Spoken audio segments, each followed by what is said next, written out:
도내시군의 지방소멸 대응기금 집행률이 매우 저조한 것으로 나타났습니다. 이런 가운데 내년도 기금투자계획평가에서 지자체 과반이 최하위 등급을 받아 배분기금이 대폭 줄어든 것으로 확인됐습니다. 정읍시가 민간 지원 사업에 대한 특정 감사를 벌인 결과 보조금 중복 집행 사례가 다수 적발됐습니다. 철저한 집행과 관리가 요구되고 있습니다. 고창 지역 마한에서 백제시대 무덤의 변화를 엿볼 수 있는 봉덕고분 발굴 조사 현장이 공개됐습니다.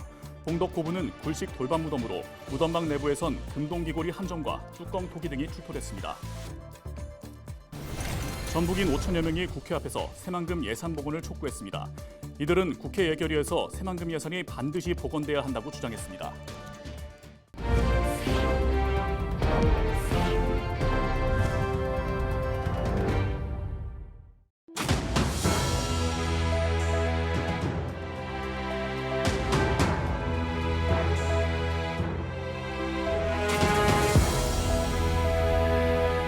시청자 여러분 안녕하십니까? 헬로티비 전북뉴스입니다. 행정안전부가 지방소멸을 막기 위해 오는 2031년까지 매년 1조 원의 기금을 지자체에 배분하고 있습니다. 고창군과 임실군 등 도내 기초지자체들의 지방소멸 대응기금 집행률이 매우 저조하다는 소식 전해드렸는데요. 내년도 지방소멸대응기금 투자계획평가에서 지자체 과반이 최하위 등급을 받아 배분기금이 대폭 줄었습니다. 이나라 기자의 보도입니다. 정읍과 김제 등 도내 10개 지자체가 인구 감소 지역으로 소멸 위기를 맞고 있습니다. 이를 해결하기 위해 정부는 지난해부터 매년 지방소멸 대응기금 1조 원을 지자체 평가를 통해 차등 배분하고 있습니다. 집행 실적과 사업 성과, 투자 계획 등이 평가 기준인데 고창군의 경우 기금 집행률이 0.4%, 임실군과 정읍시는 각각 2%와 3%대였습니다. 도시행 2년차를 지나는 지금까지도 도내 지자체 과반수가 기금 10%도 집행하지 못하고 있어 내년도 예산 축소가 우려되고 있습니다. 행정안전부 지방소멸대응기금 투자계획평가 결과 고창과 정읍, 부안 등 6개 시군이 최하위 등급을 받았습니다. 가장 낮은 C등급 지자체는 최고 등급 배분액인 144억 원보다 80억 원 적은 64억 원을 받게 됩니다. 이는 지난해 배분 기금보다 대폭 삭감된 금액입니다. 해당 지자체들은 2021년부터 올해까지 꾸준히 인구도 감소했는데 부안군의 경우 인구 5만 명이 무너져 4만 명대로 내려갔습니다. 부안군은 배분 금액에 맞춰 기금 사업 투자 계획을 조정하고 있고 민간 자본 유치와 생활 인구 유입 방안 등을 고심하고 있다고 설명합니다. 일단 우선순위라든가 저희가 할 수 있는 범위 내의 사업들을 먼저 추진을 하려고 생각을 하고 있고요. 조성이 되는 과정에서의 일자리라든가 이런 부분들도 있을 것이고 그게 조성이 완료되고 난 이후에는 이제 요새는 정규인구보다는 또 생활인구에 많이 초점이 맞춰져 있다 보니까 시 단위 지역 가운데 유일하게 최하위 등급을 받은 정읍시는 평가 결과에 대한 세부 내역을 받아 소홀했던 부분을 파악하겠다는 입장입니다. 정부는 지방소멸 대응기금을 성과 중심으로 운영할 계획이라며 우수한 평가 등급을 받은 지역에 더 많은 기금을 배분했다고 밝혔습니다. 헬로티비 뉴스 이나라입니다. 보조금 연속 보도 이어갑니다. 정읍시가 민간 지원 사업에 대한 특정 감사를 벌인 결과를 살펴보면 보조금을 중복 집행한 사례가 꽤 많이 적발됐습니다. 이 가운데에서도 어떠한 두드러진 유형을 보였는데요. 정명기 기자가 짚어봤습니다. 정읍시가 운영비를 보조하는 한 민간 법인입니다. 이 기관은 2019년부터 2021년 사이 회의에 따른 식대 명목으로 보조금 350여만 원을 썼습니다. 하지만 행사 계획이나 회의 사진, 참석자 명단도 없어 미비하다는 지적이 나왔습니다. 당초 사업 목적과 다른 실무자 해외 연수나 명절 선물, 차량 구입 등의 보조금을 쓰는가 하면 저희가 이 삼성에서 1,900만 원 받았었어요. 그때 그 예산에서 이걸 지급을 했었거든요. 그래서 시도 그거를 인정했단 말이에요. 지적사항엔 이런 내용도 있습니다. 지난 2019년 정읍시는 종사자 한 명당 20만 원을 보조하고 자부담 10만 원을 더한 연수 비용을 책정합니다. 그런데 기관 측은 자부담 비용을 다른 사업 보조금으로 전용해 40여만 원이 회수 조처됐습니다. 이런 유형의 지적 사항은 비단 이곳뿐만이 아닙니다. 이 기관도 종사자 1명당 10만 원이나 5만 원, 또 2만 원을 자부담하는 국내 연수들을 다녀오면서 자부담분 일부를 기관 운영을 위한 보조금으로 충당해 57만 원이 회수 조처됐습니다.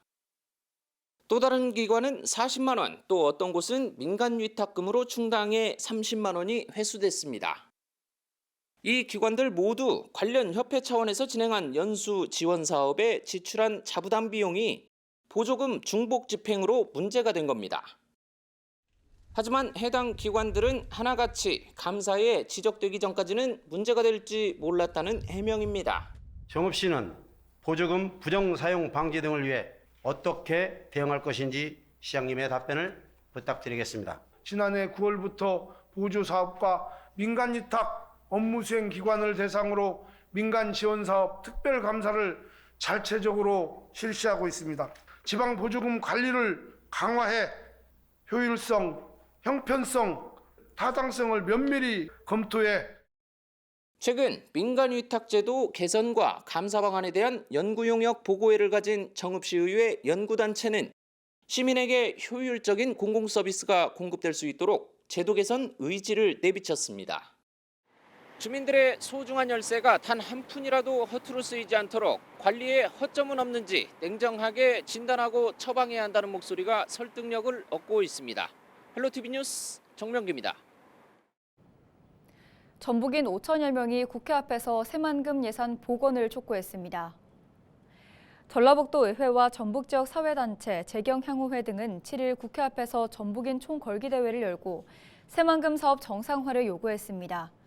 이들은 새만금의 기업 수요가 많고 사회 간접 자본 확충이 어느 때보다 절실하다며 국회 예결위에서 새만금 예산이 반드시 복원돼야 한다고 주장했습니다. 이와 함께 현 정부 임기 내에 새만금 사업을 마무리할 수 있도록 예산을 적극적으로 투자하라고 목소리를 높였습니다. 고창 지역 마한에서 백제시대 무덤의 변화를 엿볼 수 있는 봉덕리 봉독고분 발굴조사 현장이 공개됐습니다.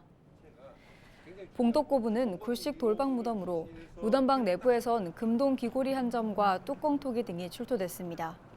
고창군은 봉독고분이 백제 무덤 특징과 함께 무덤에 부장품을 넣는 등 마한 무덤의 특성이 있다며 고대사 일면을 밝히는 기초 자료로 활용할 수 있을 것으로 기대했습니다. 생생한 발굴조사 현장과 유물을 가까이서 살펴볼 기회를 지속적으로 확대하고 향후 마한 역사문화권 정비계획과 연계하여 체계적인 매장문화재 관리 방안을 마련해 나가겠습니다.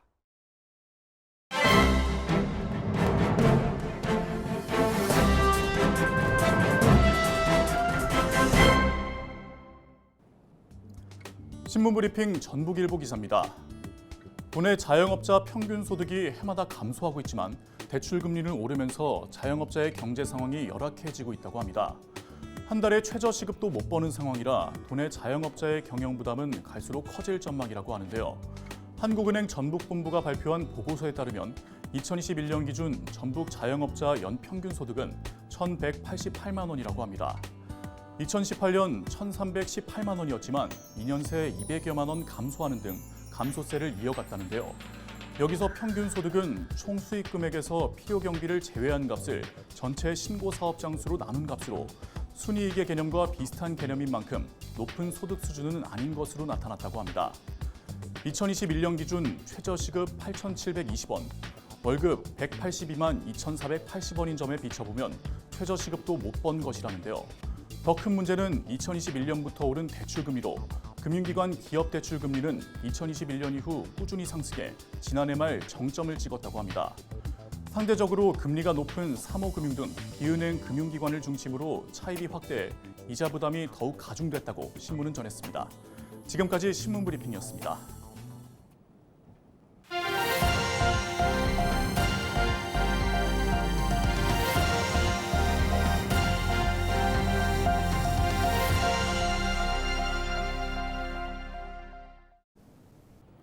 지역 소멸을 막아라. 케이블 TV 공동 기획보도 순서입니다. 가속화되고 있는 지역 소멸을 해소하기 위한 방법으로 지방 분권을 강화해야 한다는 목소리가 높아지고 있는데요. 하지만 중앙의 권한과 재정에 이양 없는 분권은 빈 껍데기에 불과하다는 지적이 이어지고 있습니다. 지자체의 권한과 재정 강화는 진정한 분권을 위한 필수 요소라는 겁니다.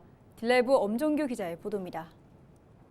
지난 1995년 기초의원으로 시작해 현재는 서울 성북구의 행정을 책임지고 있는 이승루 구청장.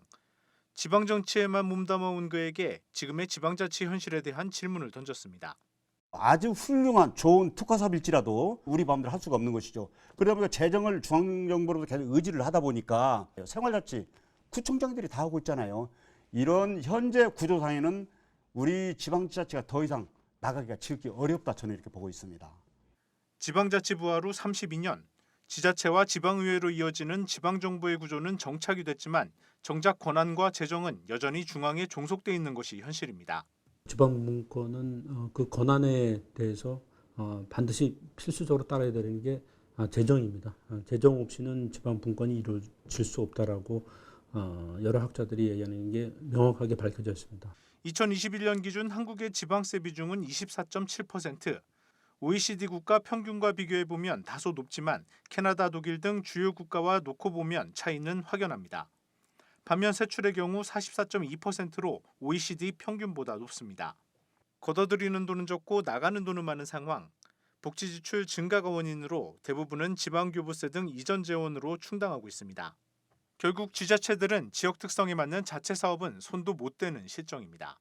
중앙에서 나오는 대부분의 예산들이 이제 매칭이잖아요. 지금은 대부분이 5대5 이렇게 가보니까 아예 손을 못 대는 거죠. 예, 새로운 신규 사업 거의 불가능합니다.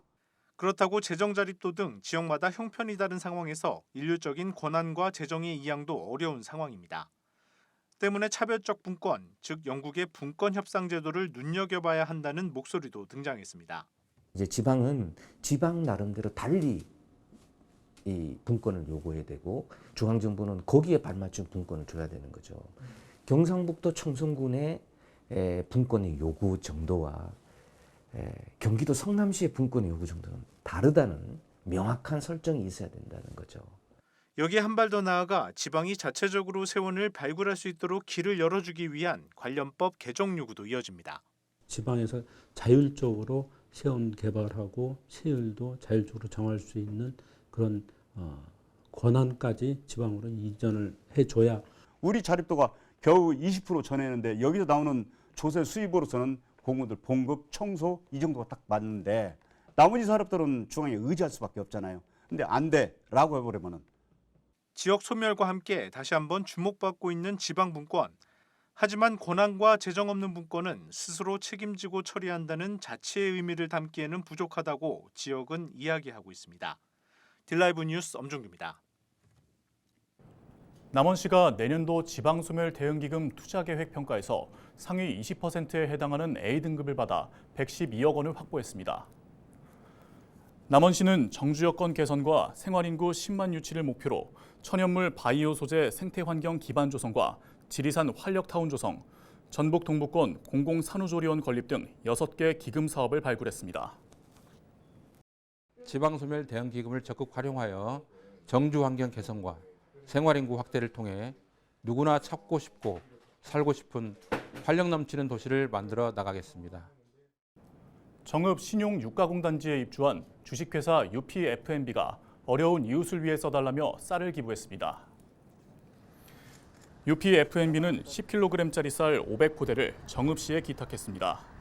고한주 대표는 기업의 사회적 책임을 다하기 위해 최선을 다하겠다고 밝혔고 이학수 정읍시장은 감사의 뜻을 표하며 지역 기업으로 성장할 수 있도록 지원을 아끼지 않겠다고 말했습니다. 부안군이 기후위기에 대응하기 위해 도시숲을 만들었습니다. 부안군은 제2농공단지에 나무 2만 8천여 그루를 심어 0.5헥타르 규모의 도시숲을 조성했다고 밝혔습니다. 이와 함께 진서면과 백산고등학교, 순안남로와 신운천 등에도 나무를 심고 있다며 내년까지 1헥타르의 도시숲을 만들 계획이라고 전했습니다.